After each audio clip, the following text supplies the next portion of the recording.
Good evening, ladies and gentlemen. Erev Tov, everyone that's watching from all over the universe. Good evening, Gail. Good evening, Faith. Thank you, everyone, for staying tuned. From California, Shalom, Barbara, Shalom, Art. Oh, Art is on, Christopher. Okay. So, Chaim, computers are working. That's good. Tonight's class, as always, Le'ila Nishmas, Yitzchak Tzvi Ben Yosef, Social Innovation. Tonight I'm going to tell you the story of the spies. Okay, now many of you have heard of the spies. You know the basic story, but of course our objective is not just to review the story and to get some interesting, juicy details of the story. We need to see how is this story relevant to us in our lives today. How can we see ourselves in the life of the spies, and how could their challenge or their mistake or their blunder where they lost direction of what they were meant to be doing, how could we see that in our lives as well, okay? So let's start at the beginning. The beginning of the story is the Jewish people are traveling towards the promised land, towards Israel, right? That we know. They're traveling, they left Mount Sinai, the story with the meat, we talked about last. They come to a place called Kadesh Barnea. Kadesh Barnea is a city in the desert, right outside the border of Israel. And the next stop should have been Israel. However, the Jewish people come to Moshe and they start to complain and they're all agitated and we know whenever it's an unhealthy complaint, the Jewish people are all in a multitude.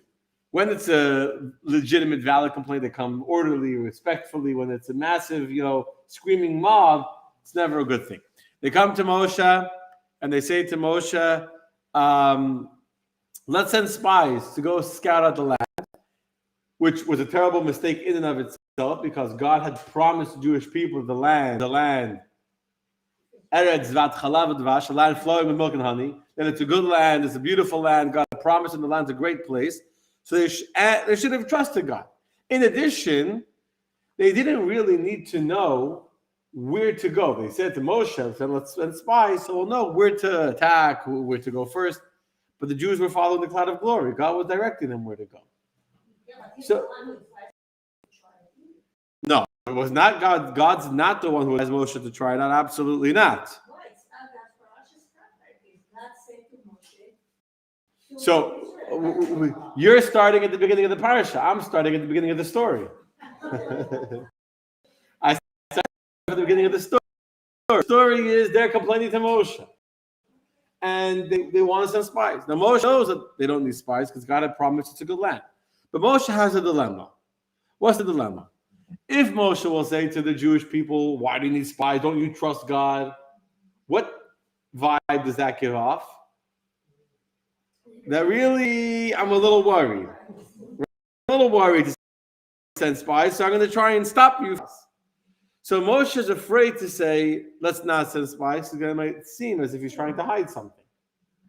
On the other hand, if he says, yeah, let's send spies, that's a great idea, then he's feeding into this narrative that we can't trust God, that if God said the land is good, there's no need to send spies to prove what God told us. So what should do? It's like when you're trying to sell a car, for example. Rashi gives an example of it. No, let's say a car, right? You're trying to sell a car. So on one hand, the guy says, let me test drive the car. Let me see if the car is good. If you say you can't test drive the car, forget it. I'm not interested. If you're not willing to let me drive your car, then I don't want to buy it. On the other hand, so you have to let them drive the car. On the other hand, you don't want someone like taking it all over, like going on the highway and doing like testing the brakes and speeding up to 100. But you got to let them go or else they're not going to buy the car. So Moshe had no choice here. It's not exactly the same because here God himself was the one kind of controlling the situation. But God himself said, God himself said the land is a good land. So Moshe felt bad asking to send spies, but he felt that he couldn't refuse the Jewish people. So Moshe, always the optimist that he is, always trying to find the best in the Jewish people, tells himself if the Jews will go, they'll come back with, I'll make sure the spies go look for good things and come back with how big the land is, how beautiful it is. The Jewish people will get excited about it, and then hopefully it will add to the encouragement. So Moshe goes to God and says, God, the Jewish people are asking to send spies. Can I send spies? Moshe would not have done it without God's permission, but God didn't ask for. Moshe asks for it. God answers to Moshe, and he says to Moshe, Shlach lecha anashim. send for yourselves spies. Meaning, if you want to do this, and this is you're insistent that you want to send forth spies to scout out the land, you can do it, but this is not on my account whatsoever. I take no responsibility for this. Side note, it's not the point of the clap, but there's much more women than men sitting in this room. So no offense to all you beautiful, wonderful men. Actually, the Kli Yakar says that Moshe's mistake was he sent men, not women. Women wouldn't have lost faith in God. They would have stayed true to their mission. We talked about this before. But he sent men, not women. Anyway, God says to Moshe to send men. And then Moshe is still afraid. He sees that God is hesitant. But Moshe was kind of stuck now because he couldn't back away from telling the Jews they could send spies. So Moshe chooses himself who the spies will be. He doesn't let the Jews appoint spies because then you never know who they'll appoint. So he himself handpicks the 12 best men of the Jewish people. The 12 best. Not only does he personally handpick from each tribe the most righteous, loyal, dedicated, noble man of each of the tribes, he gets God to approve these 12 men. And in fact, that's why God approves each of the 12 men that are sent by Moshe to be the spies who are going to scout out the land and to say what's going to happen. One of each of the 12 tribes is sent by Moshe to be the representative. So, in fact, if you look at your text, if you look at the sheet you have over here in front of you, just opened it up. 1 second. Here we go. If you look at your sheets, so in the beginning of the parsha, after Moshe chooses these 12 men, the Torah even tells us who are these men. Moshe sent them from the desert of Paran by the word of the Lord. All of them were men of distinction. They were the heads of the children of Israel. In the Hebrew, it says, Rashi b'nei Yisrael hema. These are not just random people. These are hand-chosen men, chosen by Moshe himself, the heads of the children of Israel. Now, why do I spend the 2 minutes I just did, or 5 minutes, hammering this point, that these are not just random people, but these are the ones chosen by Moshe, approved by God, the creme de la creme, the elite of the Jewish people? Because it makes the rest of the story so much more difficult to understand, but it will also make the point of tonight's lesson, tonight's discussion, much more obvious as well. Okay, so what's the question? Let's continue the story. They go into the land, right? Moshe sends them to go out to scout the land. When Moshe tells them to go scout out the land, they go and he tells them to go look for the fruit, to bring back. I'll read the text in a second. They come back with a very negative report. We all know the story, right? They come back with the big fruit. While they were in the land of Israel, many negative things happened that they took in a very bad way. So, for example, Job, you heard of Job? A very righteous man. He actually died right before the spies entered the land of Israel, in order that the people should be so farnumen, I say farnumen in English, preoccupied, so busy with the preparation and the funeral and the mourning for the loss of this very, very holy man in their midst, Job, that they were busy with that, they didn't notice these spies coming through the land and cutting down trees, etc. In addition, there were giants. 3 giants, Achima and Sheshai and Talmai. They were the Yelidei Ha'anak. They were the children of giants. Remember, there were giants. They Nephilim, there were giants living in the land of Israel. And there were still some of these giants living there. And when the Jews came into the land, God caused, they were there, these giants. So these giants were very intimidating to the spies. In fact, they even said the Medrash says a story, that they were sitting under the shade of what they thought was a cave. And it was really the shell of a pomegranate. That's how big the pomegranate was. And they were sitting under the shell of what they thought was a cave, and it was a pomegranate. And then along came this giant girl and picked up the shell, and they were inside the shell, and they got thrown to the side.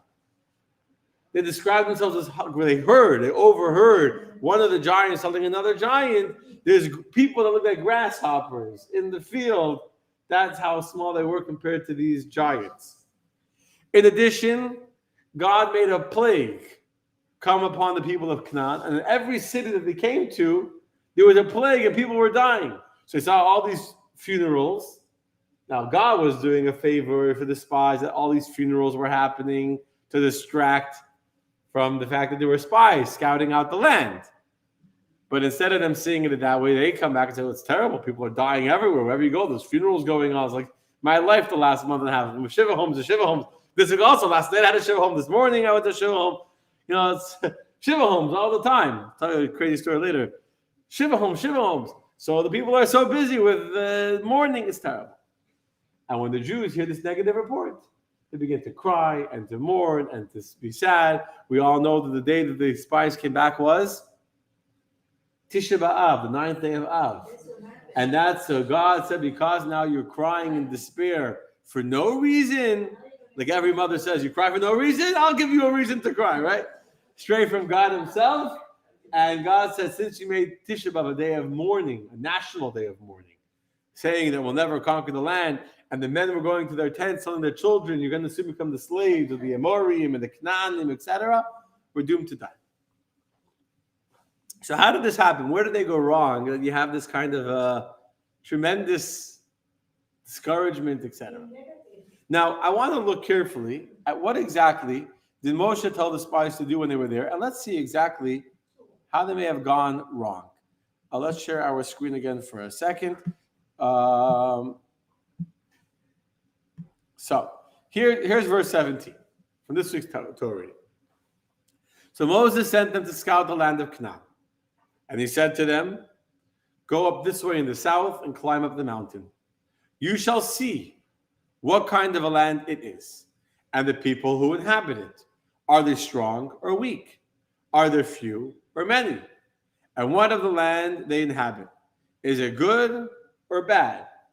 And what are the cities in which they reside? Are they in camps, meaning like open fields, or in fortresses and walled cities with tremendous barricades and fortresses that will be very difficult to conquer? So we see here Moshe is asking for a lot of detail, right? Now, as I already mentioned, Moshe was hoping they would come back with these details, saying, wow, the land is a beautiful land, the fruit is beautiful, the fruit is big, and the Jews will get excited. Instead, how do they respond? So let's go straight to verse 27. This is after they come back 40 days later. They go into the land, they travel, they scout the whole land. They start by Hebron, which was a more rocky area, not so lush. They worked their way up into the north of Israel, where all those wineries are, the Galil. Anyway, they come back. Verse 27, they told him and said, we came to the land to which you sent us, and it is flowing with milk and honey, and this is its fruit. So they start off with the positive, with the good. They knew they couldn't just start off right away with negative, so they start off with the good. However, the people who inhabit the land are mighty. The cities are extremely huge and fortified. And there we saw even the offspring of the giants. So you can say the truth. They're saying the truth. Is anything they said not true?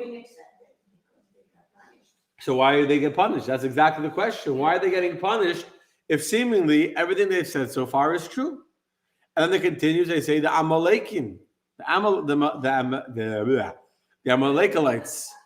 How do you pronounce that in English? The Amalekites. There you go. The Amalekites. The Amalekim. They dwell in the south land, while the Hittites and the Jebusites and the Amorites, they dwell in the mountainous region. The Canaanites dwell on the coast and alongside the Jordan. So here, they're saying all of these seemingly true statements, right? So what, my friends, is the problem with what they're saying? Why are they getting punished? They're saying things that are all true. Because they didn't trust that Hashem could win the war for them. Correct. They didn't hang up before I answer. I just want to read two more. I want to read two more verses before I get into the discussion about where exactly went wrong and what they said. So just two more verses. Let me just open the document again. Here we go. Verse 30. Guys, there's a space there. Verse 30. Kalev, two of the spies did not give a negative report, right? Yeshua and Kalev. So Kalev silenced the people to hear about Moses. Meaning he said, is that all that Moses did? Moses did much more. And he said, we can surely go up and take possession of it, for we can indeed overcome it. But the men who went up with him said, we are unable to go up against the people, for they are stronger than we. Okay. So it's seemingly the Jewish people here, the spies, are not saying anything so terrible. They're just saying the truth. They're literally explaining the facts as the facts are. Correct?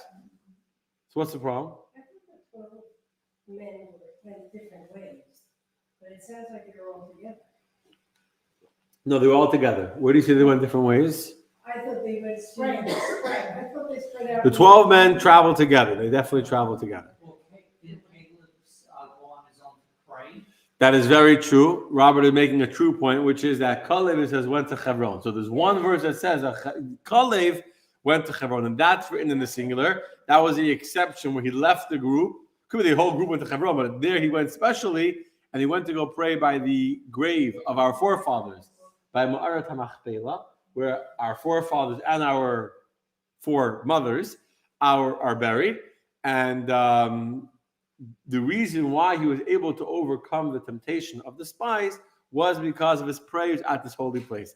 This is, if anyone ever tells you that going to pray at the grave of a tzaddik or of an ohel of the Rebbe, it's a modern day invention that Chabad made up, and it's heretics and to God. Here you see already in the Torah, Rashi tells us that Kalev went to go pray at the grave at the ohel of Avram, Yitzchak, Yaakov, Sarah, Rivka, and Leah. So we see it right over there. Yes, it's an excellent point, but we're not going on to Yeshua or to Kalev. What we want to understand tonight is the other 10. The other 10. What's wrong with what they said? We read what they said. Moshe, and I read before what Moshe had asked them to do. Moshe had asked them to tell them, is the land strong or weak? Are the cities fortified, or are they in open camps? Is the fruit big? Bring back fruit. And they did what they had been told to do. So what's their problem? Yes. Oh, very good. Excellent. So the classic answer given by the Ramban explains exactly what you says. The classic answer, and it's a beautiful answer, it's a very true answer, is in the verse we read that starts with the word Ephes. But ki aza'am is too powerful for us to conquer it.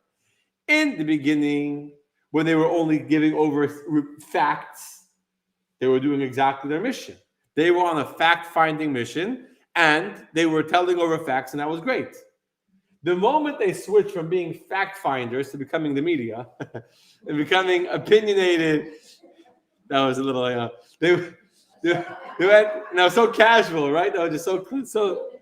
The moment they went from being fact-finders to becoming opinion givers, like all Jews are opinion givers, and they started giving their opinion how we should go up, or if we could go up, and if it's possible, that is the moment they sinned. They have been told to figure out what are the facts on the ground, and they went beyond that, and they started now giving their opinions of what to do with these facts. Now, Moshe never asked them to decide if we should go up to the land or not, because God had already said we're going to the land. This was a non-negotiable. It wasn't like we're replanning our itinerary. You're going on a trip they're going on a trip with Jews, right? So they go, the itineraries are going here. But we have a different idea. Let's find a different itinerary. They're like, the itinerary is planned. You can choose if you want to go to the gift shop or go to the, but this is where we're going. So that's what they said. Yeah. The one thing I'm thinking about is in the very beginning, Moshe didn't want to send the spies. What was wrong with him saying something like, that's not necessary because he divided. He's supposed to see reads for us. He did this miracle. He did that miracle. And if we need a miracle, he'll perform another miracle for us. Why didn't he just? Excellent question. The Rebbe asks that exact question, and that will be. I wasn't planning on asking the question you asked, but it is addressed by the Rebbe in a talk that I'm planning on touching on. So Robert's very good question is: look at the response of Kalev. The response of Kalev doesn't say, "Well, Moshe's a miracle worker," and God has Let me dramatize the question, which I was going to say, but I'll say it with your question. Imagine you ask the Jewish people, they come back and say, we can't conquer the land. It's too big. It's too inhabited. There's too many people there. And then you ask them, by the way, what did you eat for lunch today? For breakfast today? Oh, we had manna that fell from the heavens. And what did you drink after you ate your bread from the heavens? Water from a traveling rock that goes and travels with us. And just miraculously, water flows out of this rock. Every time we're thirsty, there's water, fresh water comes out of this moving, traveling rock that's really a well. Oh, and how did you get into the desert anyway? It was like, weren't you guys like slaves in Egypt? Oh yeah, God just did like a bunch of plagues, just 10 of them. It wasn't like anything, just frogs and lice and hail and boils. And then he killed all the firstborns of Egypt and this land that no person had ever escaped from before, that had very, very fortified borders. Commentary about borders and what they had dogs and it was protected, and no one had ever escaped the borders of Egypt. And here are millions of people we just left in broad daylight. Yeah, but that's not the. And then isn't there like a sea called the Sea of Reeds in between Egypt and where you are? Like, oh, but God did a small little miracle. He just split the sea and drowned the Egyptians. This all happened within the last year. We're not talking about like a long time. Remember the calendar here. The Jewish people left Egypt in the year 2448. You know what year this story is happening? The year 2449.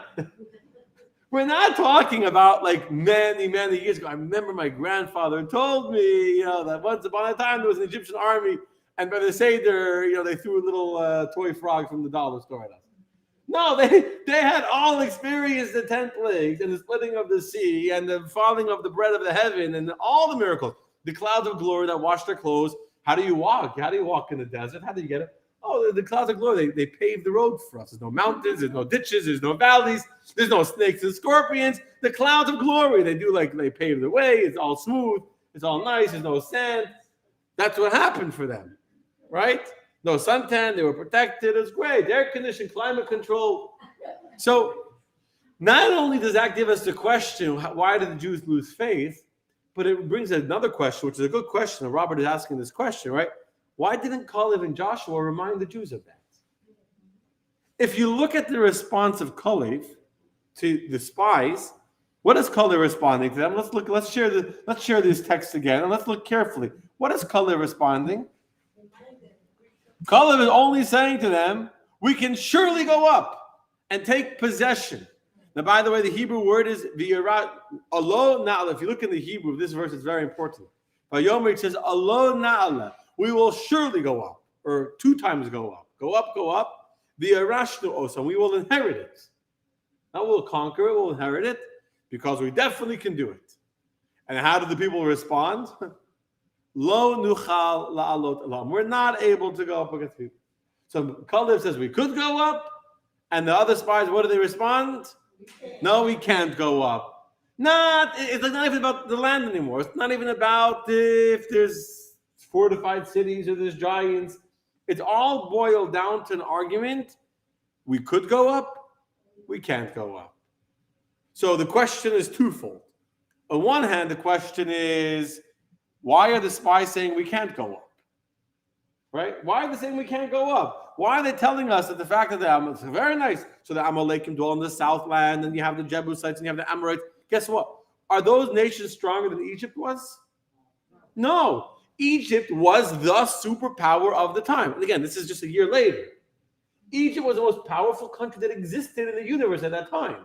So if Egypt was the most powerful country, a superpower with chariots and an army, everything. And God took you out of that land, and God drowned that entire Egyptian army in the sea. You're scared of the Amorites? Who are they? Who are the Hittites? You know what I'm saying? They didn't have any hieroglyphics or anything, Even the how do you pronounce it? The Amalekites. Amalekites. So the Jews had a bad experience with Amalek when they were leaving Egypt. But even then, they did it. Amalek didn't. They won the war. Moshe lifted his hands to the heavens, right? And God did miracles. And they won the war against Amalek. So the fact that the Amalek and the Amorites live in the land, that means we can't conquer it. God can only destroy Egyptians. He can't bring plagues against the Amorites. Rather, he did later on. The Jews would cross the Jordan. God sent little flies that would sting them across the Jordan River with poison. There was an army on the other side of the Jordan River, and God sent a fly that stung them and injected poison to the enemy army, and they died on the other side of the Jordan River. Yeah, pretty cool. The little mini drones, But when these spies were going, instead of God having all these funerals and people dying, why didn't he have celebrations to show the spies that they were having a good time? People are more distracted by funerals, I think, than by celebrations. They could have been dancing and drinking. And For what reason? why are they all dying? She wants to celebrate. What? God showed them the bad parts. I hear you. Whatever. That's how the story goes. They were dying. God caused funeral. But let's go back to the question. There's two parts of the question. So one part, which I just addressed, is if God had done all these miracles, so why are the spies saying to the Jews, you can't go up? And why are the Jews leaving them, you can't go up? And then the second half of the question is, why does Kalev not remind them about all the miracles? Instead, he argues you could go up. If you look at the response of Kalev, it seems to be a very, very poor response. Kalev's response almost seems like yes, no. There's no argument here. There's no intellectual explanation that God is all powerful. God could do anything. Where's your trust in God? Imagine you were Kalev, right? And you were the story of the spies. How would you respond to the spies saying, we have no faith in God. God can't do miracles for us. We're going to die in the desert. What would you respond? Where's your faith? Little Jewish guilt. You know what I'm saying? Little Jewish guilt over there. There's no Jewish guilt. It's more like stubborn. Yes, we could go up. We could inherit the land. And so the spies say, no, we can't inherit the land. And that's the end of the argument. And all the Jews say, okay, we can. Remind them about their history. Tell them, little Jewish guilt. It's very strange both ways. Now, obviously, we're missing what's the argument of the spies, because that's why we don't understand the answer of Kalev. So we need to understand on a spiritual, more deeper level, what's the argument of the spies? What's the fear of the spies? Rooted in the words, we can't go up. And then we'll understand how Kalev says, yes, we could go up. In fact, we could double go up. Although not, we can surely go up. Okay? You understand where we're holding? So we have the story we all know, but the deeper explanation, and we have the classic explanation that the spies passed over their jurisdiction by becoming not just fact finders, but opinion givers and leaders. Reminds me of the joke of I think it's Golda Meir. Golda Meir. So she was who was the time? Henry Kissinger? I don't know. So no, whoever the president, I don't remember. So he's I remember those now. Basically, he says to Golda Meir, why are you so worried? Why is it so hard to control? You see today the politics in Israel, right? The politics in Israel today is crazy. The wars and fighting. Israel's a country of 3 million people back then. America has 300 million people. So Golda Meir responded, whoever it was, she said, yeah, you're the president of 300 million citizens. I'm the prime minister of 3 million prime ministers. Right? That's Jewish people. So one explanation, they became prime ministers, they became rabbis, they started telling Moshe what to do with the tribe. There's another explanation, the other classic explanation that I talk about very often, I can't not say it because I connect to this deeply, but it's not the point of the lesson, is that the spies messed up by becoming defeatists. They would say they were realists. They were realists saying we can't conquer the land. We're not being negative, we're telling you the fact, we're telling you the reality. But really, you are what you believe you are. And you can only, if you the famous thing, if you say I can, you'll be right. If you say I can't, you'll also be right. If you say I can't, then you're right. You can't. You just created your reality that you can. So the spies went into the land with this attitude of we are grasshoppers in our own eyes, and therefore they became grasshoppers in the eyes of the people living there. That was a problem of the spies, that they allowed this lack of faith, this what they would call realism, become this defeatist negativity of depression, of helplessness, and that's against everything a Jew should believe in. But I want to go deeper into understanding what does it mean we could go up, we can't go up, and we could go up. Yes. Question? We'll go to the answer. I was thinking with I think we touched on it. I think. Well, the main answer, I didn't get to the answer. You'll live right now. So the Alter Rebbe gives a beautiful answer. Look at the Torah; it's a classic answer. It's something the Rebbe talked about many, many times, and it's a beautiful explanation to understanding the story of the spies. And then we're going to see how this is relevant to us in our lives as well. What was the problem with the spies? Not that for a moment they ever doubted God's ability to do a miracle and to kill the Amorim and the Hittites and the Jebusites, and there was never a moment when the spies doubted God's ability to under Israel. Which makes sense. They just experienced the exodus from Egypt. They saw the splitting of the sea. They saw the Egyptians drowned on the shores of the sea. They never doubted God's ability. They were afraid that the moment we become inhabitants of a land where we no longer have the clouds of glory to protect us, We no longer have bread coming down from the heaven to sustain us. We no longer have a well of Miriam. We have to now start planting on our own and growing our own food and building our own houses and developing our own army and creating a government and creating politicians and creating a whole system of governance, economy, and of business and all of that. We will spiritually descend very, very quickly. And their argument makes sense about the life of the Jewish people in the desert. It was as spiritual and as blissful as a life could be, both from a physical perspective and also from a spiritual perspective. Let's start with the physical. They had no worries. They had no mortgage. Okay? They didn't pay insurance on their tents. Today, if you live in Florida, right, we're all struggling our insurance. I just found out my insurance company is going out of the Florida market, so I have 2 months to find a new company. So, right, when the policy's up in August. So this is a story of, we have to worry about our mortgage, and then insurance in Florida is literally through the roof. And then you have taxes, and then you have the Coral Spring Improvers cutting down trees on your canal, and then you have you have to pay for the pool, and you have to pay for the landscaper, and you have to pay for the the garbage, this and for this, and the air conditioner broke and whatever. One day in life. So how do you pay for all those things? You got to go to work. You have a boss, and you have a work schedule, and you have a drama at work, and you have obligation, and then you have your kids, and you have your this, and you have to go fix your car, and you need an oil change. It's a story of living a normal life. In the desert, they had none of that. They had no mortgage, no insurance, no taxes, no government, nothing. They woke up in the morning. Here was bread from the heaven. It tasted like whatever you wanted it to taste like. It tasted like it. You went outside. You were thirsty. Got a drink. Your clothing, no laundry. There was no laundry. The clouds of glory washed the clothing of the Jewish people. The shoes didn't wear off their feet. They stayed with them. They were anyway in the clouds of glory. Everything was smooth and flat. There was no hills, no mountains. There was no dangerous animals. There was no threats. There was no security issues. Today we're worried about security and our alarms and our car should be locked and this should be locked. There was no threat. They were living in absolute security. God had 24/7 security on all sides. There were no animals that could attack them. There were no thieves that could steal from them. There were no predators. It was great. That was in the physical perspective. On the spiritual perspective, they had Moshe Rabbeinu teaching them Torah every single day, the best teacher you could ever ask for.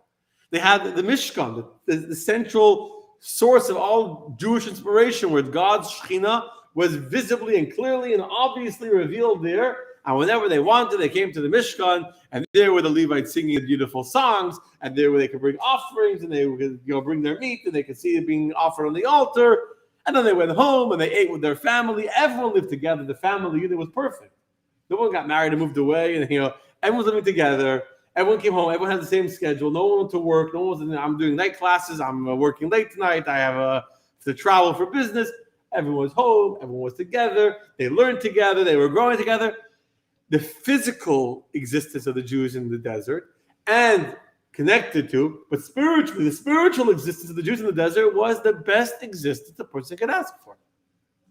Kind of like a teenager after he comes back home from college, is living in his mother's house, right? What else can you ask for? No bills, no problem, nothing. But this is even better.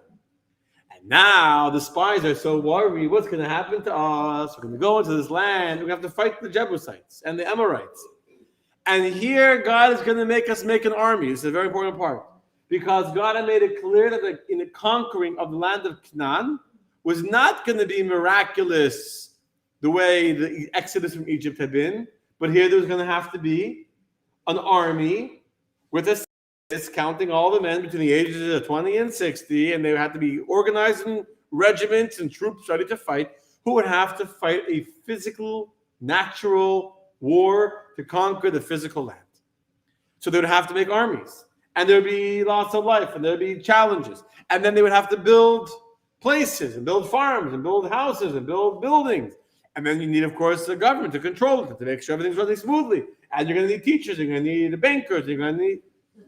And all of a sudden, no longer will we sit together all day studying Torah with Moshe Rabbeinu. No longer, in fact, one of the explanations, they knew Moshe would die when they entered the land. They wouldn't even have Moshe. No longer would they have Moshe Rabbeinu. No longer would everyone be living right around the perimeter of the Mishkan, where whenever they wanted, they could just come and bring an offering and get spiritual inspiration.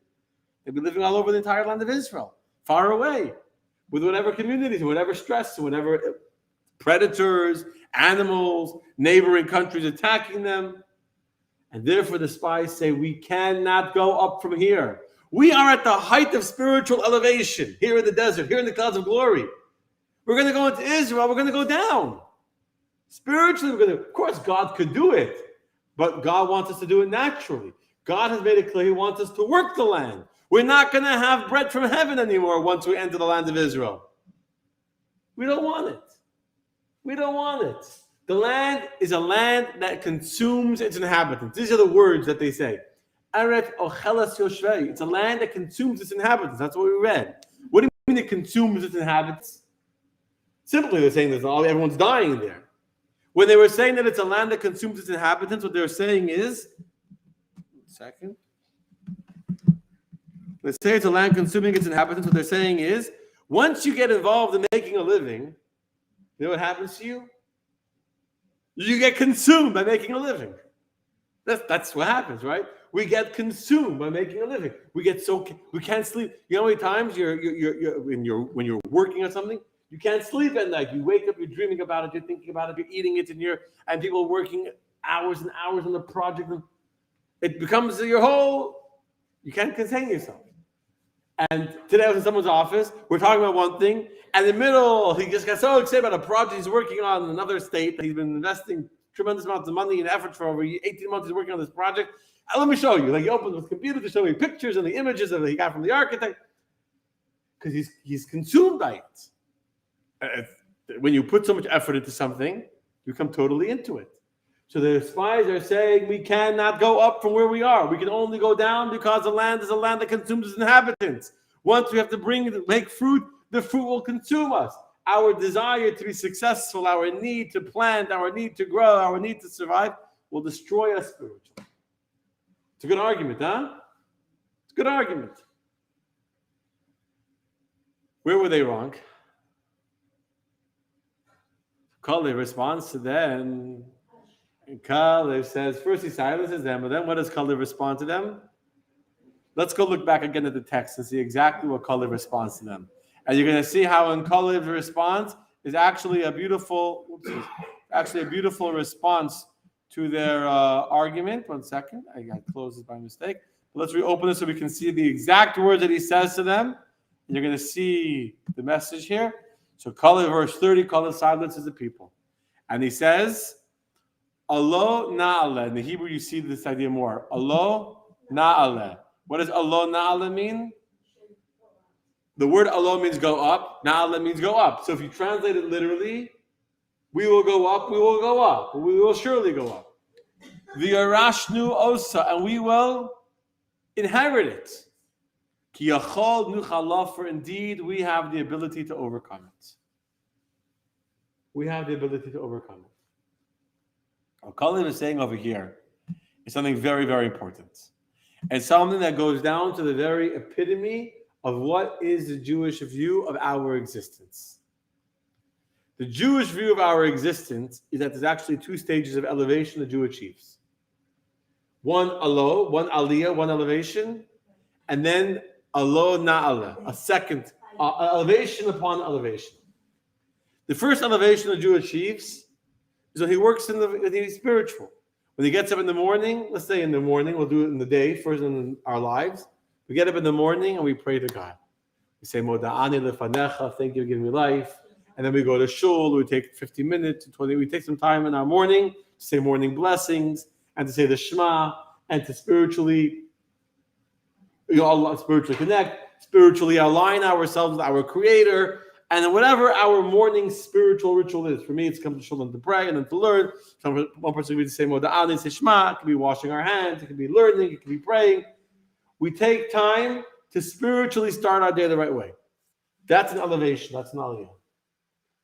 But that is not the epitome of finding God.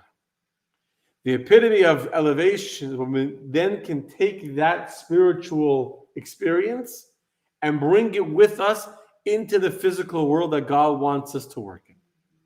When we're able to not when we're able to escape the world, go into clouds of glory, and there, surrounded by God, to feel spiritual, that's not the ultimate elevation that a Jew can achieve.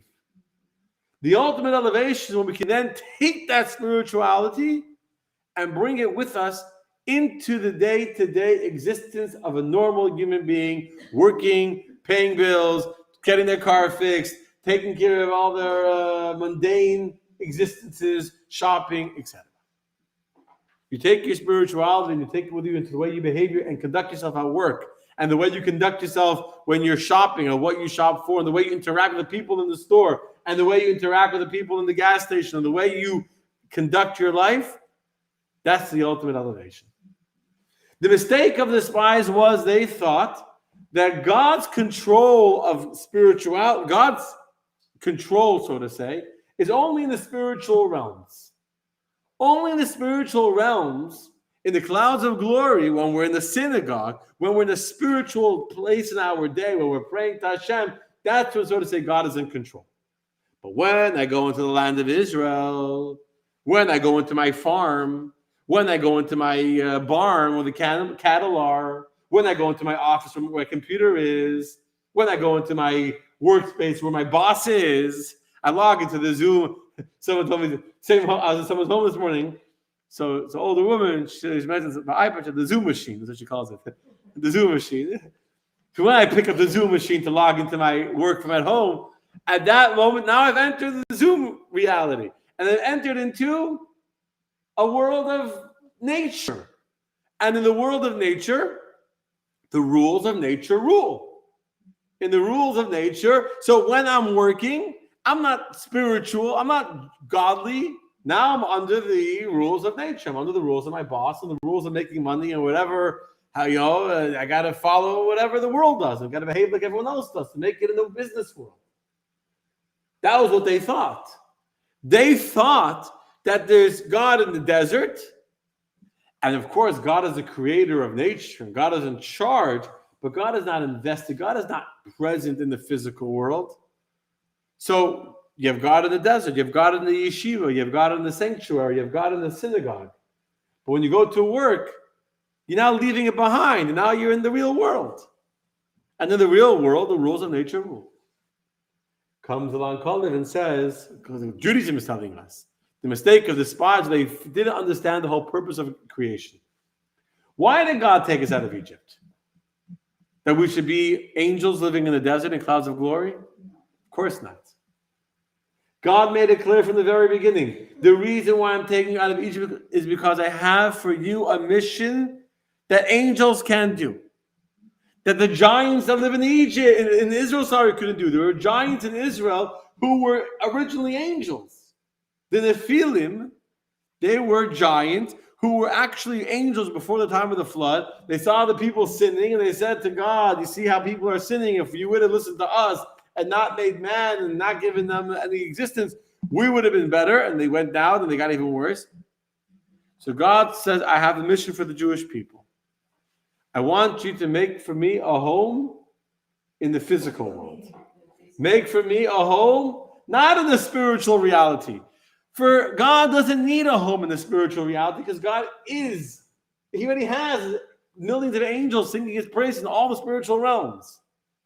God said, I want to be a king over something that does not inherently acknowledge my existence. A king is only a king over something that's not inherently nullified to the king. You can't be a king over your children. There needs to be some separation. God says to the Jewish people, I created a space called nature, called a land with farms and cattle and jobs and an economy and a government and a business and a bank. And there in that bank, my presence is not obvious. There in the bank, my presence is not visible for all to see. It's not like a sanctuary. It's a bank. It's a barn. It's a car repair shop. And there, I want you to bring my presence into that space. I want you to make my name known in that environment as well. When you do that, you're not just elevating yourself. It's a double elevation. You're able to reveal God not only by you escaping your own physicality and becoming spiritual. That's one elevation. I'm leaving behind my physical reality and becoming spiritual. But here, I can take my spirituality. I can escape the spiritual, the limitations of a cloud of glory. And I can escape that to bring that back into the physical world. Aha. That's a double elevation. That's why Kalev says in the next words, we can surely go up. V'yarashnu osa. We will inherit it. What is an inheritance? If I sell you something, or I give you something, what happens? I am me, you are you, and the object that I had now becomes your object. Right? So this very beautiful poster board with the blessings was mine, and now I give it to you and became yours. What happens by an inheritance? No. The inheritor becomes in the place of the person that passed away. It's not two different people. I remain me, you remain me, and the object is now changing ownership from me to you. No. By Jewish law, what's an inheritance? The child is now becoming the continuation of the father. The object remains in the same place. But you are now moving into a new reality. This is what it means when we are able to bring God into our world. It's not that there's God and there's me, or there's God and there's work. Many Jews think that way. Many people think that way. There's God, there's a synagogue, and there's work. So we got to I work and I'll give a little charity, and I'll give a little money to the synagogue, and then the synagogue will give me a little inspiration. It's not two different, it's not a buyer and a seller in the world, a giver and a taker. We are the inheritors of the land of Israel, meaning we bring God into the world in our existence there, in our physical work, in our working in a holy way, in an ethical way, in our eating in a proper way, in a holy way, in an ethical way. We expose and reveal God in the physical. In the physical. And that's the ultimate challenge of the Jewish people. Not to live in the clouds of glory, but to live in the land and to cultivate the land and make the land a holy land. So in our lives, let's finish off with how is this relevant to us? How is this relevant to us? We all need to go through a desert experience. You'll notice, even though God's objective was that the Jews should leave the land of Egypt in order to come to the land of Israel, in order to transform the land of Canaan, a land of Jebusites and Amorites, into the land of the Jewish people, the land of Israel, God still took us through the desert with the clouds of glory, with the breath from heaven, with the cloud, with the traveling well of Miriam. And when the Jews showed that we weren't spiritually ready yet, God kept us in those clouds of glory for 40 years. Right? We weren't ready. So we stayed in those clouds of glory for another 40 years. The kind of the punishment. I'd only go up to Israel. It's okay, fine, stay in the clouds of glory. Why did God do it that way? Because a person needs to have a spiritual preparation in order to bring spirituality to the physical world. A child needs to be given space and love and be sheltered in order to develop the independence and the security to be able to go out into the world and become an independent adult. If you tell a little kid, fight for yourself, right? Be independent when they're 2 years old. You're going to have an emotionally scarred child with neglect problems and attachment issues who will never, I should say the word never, there's no never, but have a hard time finding love, trusting a woman, building a family, etc. But if you shelter a child, you nurture a child, you love a child, the right measure obviously, that enables a child to eventually one day leave the cocoon of the mother or the father and now become an independent adult, becoming their own father, their own mother, their own home in the universe. So we all have to have a clouds of glory part of our life, a time when we're sheltered and protected and our laundry is done for us and we're given food every day. And we don't even appreciate the food. A kid eating supper, my wife makes supper, the kids think the bread could come from heaven. They wouldn't even know the difference. They don't care anyway. They don't like it, right? And then eventually, sooner than later, there comes a point when you have to leave those clouds of glory. And you got to go become an adult of your own spiritual life for yourself. Today in America, it's not so popular. What I'm saying, people like to stay home. They're 30 years old. They're still home. They're still enjoying it. They don't want to worry about their own bills and to build their own families. They don't want the headache. And that is exactly they're still in school. They're doing like multiple degrees. Now I got one degree. I got a second degree, then a third degree. Now I got a degree of degrees.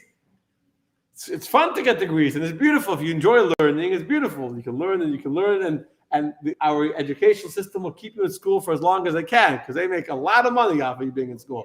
So they'll keep you there for 15 years, give you more degrees and more. They'll find no shortage of degrees that you can earn in college. But the objective of our existence, the reason why God made us, is not to get a degree. The reason is to make a difference in the world. Now, you may have to get a degree to make a difference. I'm not saying we shouldn't go to get school and get educated. The point is that we have to have the first part of our life for the purpose of then going to the land and transforming the land. And the same is true every single day. Every single day, we need to have a morning ritual, a morning part of our day that's the clouds of glory. We need to have an infusion of spirituality into our day to have the first elevation. If we don't have elevation number one, we can't do elevation number two. If you don't put on when you're on the airplane, right? And they say put on your own mask before helping the child next to you. You got to have a mask on if you want to help others. And if you're not spiritually rejuvenated and hydrated, I should say, then you can't spiritually hydrate somebody else. So every morning, every one of us needs to have our clouds of glory period of our day. Whatever it is for us. But there needs to be a morning ritual that is our escape from the world. Without the phone, without the news, without the politics, without our bank accounts open, without anything open. The prayer book is open, class. It should be a prayer book. Morning blessings, the Shema, meditating, talking to God, connecting. Having that experience of feeling God's love. And then you have to remember that God's love is not limited to prayer. God's presence in our lives is not limited to when we go to the synagogue. God's presence in our life is even in the bar and even in the bank and even in our business. And that was where the spies fell short, which is why they died a terrible death.